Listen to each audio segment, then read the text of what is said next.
Hey everyone, Dave from DVE Store here today, and I want to talk to you about some terms that we use in the audio world. And these are things that are really helpful to understand and know as you're looking to purchase equipment, because it helps you better understand spec sheets and things like that. So the first term we really need to understand is, what is sound? Like you know what it is, but do you really know what it is? You hear sound, you think, oh, it's just stuff I hear. Yeah, but what's causing it? Well, sound is basically a mechanical oscillation. And there's different types of oscillations, but what we hear are mechanical oscillations. Well, what's an oscillation? Mechanical oscillation is basically a vibration.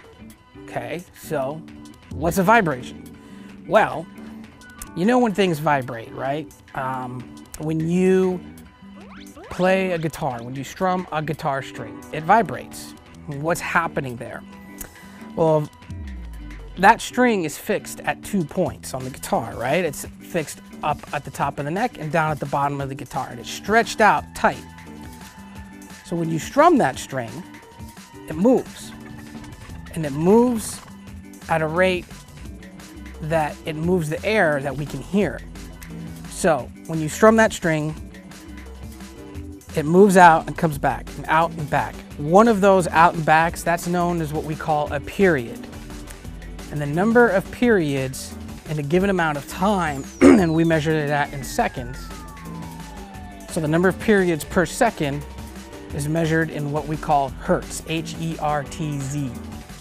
Okay? So the number of vibrations per second are measured in Hertz.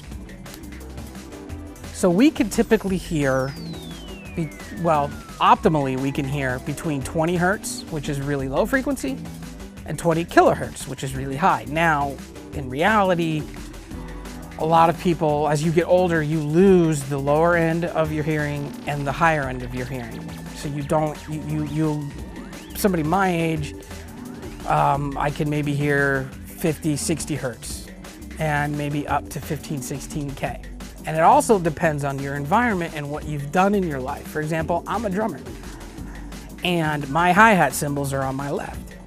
And for a long time, I never used hearing protection. Well, I lost a lot of high-end hearing in my left ear, and that's typical for drummers.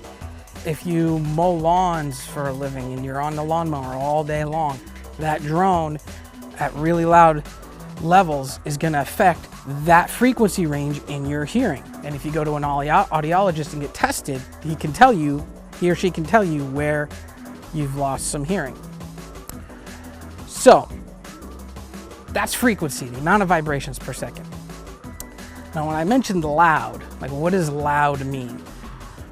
Well, loudness is measured in decibels. And that is measuring your amplitude. When you see a sine wave, like remember in like algebra and trigonometry and stuff, you would see sine waves, or in physics class. That's basically a really basic representation of a sound wave. The amplitude is how loud that is, or how much air it's moving. So something that's really, really loud has a higher decibel level. And you can measure that in what we call SPL, sound pressure level, with a decibel meter. So typically, something that's really, really quiet, what we call the threshold of hearing, is at 4 decibels. Now that's really quiet. If something were out here with me right now, there's a plane going overhead and there's people are doing stuff and the wind and the birds, something at 4 decibels, I probably wouldn't be able to hear it right now. But if you were in a really, really, really quiet room, you could probably hear it. Now, at 120 decibels, we reach what's called the threshold of pain.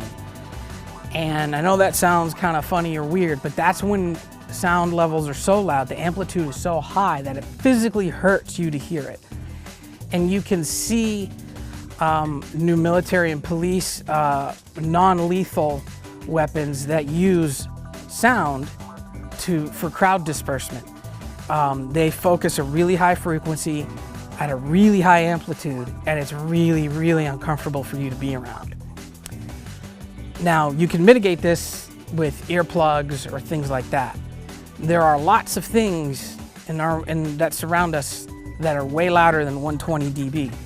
my drums, for example, gunshots, jet engines, really loud construction equipment, that machine shops. That stuff can all go way above 120 dB. So why do you need to know this? Well, when you look at specs on a microphone or a wireless system, or even a recorder, you want to look for things like max SPL. On a microphone, you would see in the specs, max SPL. What does that mean? The maximum sound pressure level. Well, now you know what sound pressure level means. You know that when you see max SPL and it's at 130 or 120 dB, you know that's the maximum sound pressure level that microphone can handle. And now that you know what frequency is, when you look at a frequency response chart of a microphone, you'll have an idea of what you're actually looking at. Because different microphones have different characteristics and react differently at different frequencies. So if you're looking for a mic for a specific application, it really helps to know what its max SPL is and what its frequency response is. And now that you know what frequency is and you know what decibels and SPL are, you can make better informed decisions on your equipment purchases in the future. So if you have any questions, just let us know. You can contact us through the website, or you can contact me, Dave F, at dvestore.com. Talk to you later.